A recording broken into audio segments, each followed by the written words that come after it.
Hi, this is Ray Evans with the Pegasus team at Infinitas Wealth Counsel, and we are heading to the end of the year, so certainly on our end, lots of key financial issues that we got to take advantage of and make sure that we execute on properly. But really what's kind of fun is to check into the economics, and we won't do it of Christmas, but we're going to talk about the economics of New Year's Eve, which I always find pretty astounding regarding the breadth of celebration that goes on.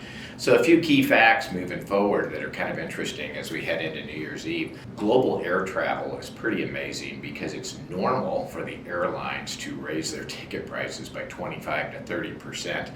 And for the airlines globally, revenue at the end of the year tied to New Year's is a little bit over $15 billion. And when you start to look at major cities, it's pretty amazing the consistent crowds that develop. I think in America, we're pretty knowledgeable of what goes on at Times Square. There's always over 1 million people in Times Square, which is always kind of amazing to watch. In Las Vegas, they have about 350,000.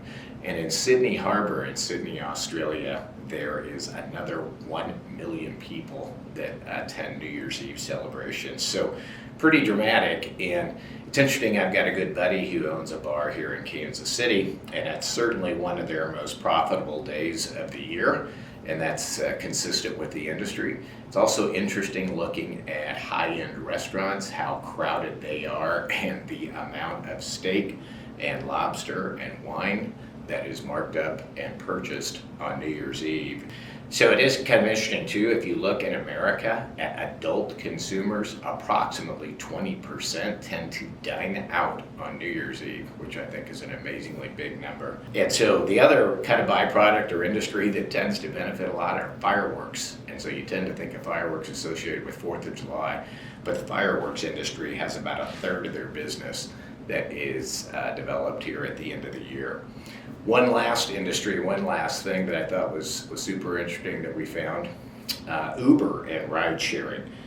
Uber announces that their peak time rides on New Year's Eve in general are marked up about 5 times, and they typically have 100 million in revenue in that single night of New Year's Eve. So we wish you all a very happy end of the year and a happy new year. Be very careful and safe. And it sounds like we all might be some of those folks that are pumping some money into the economy here at the end of the year.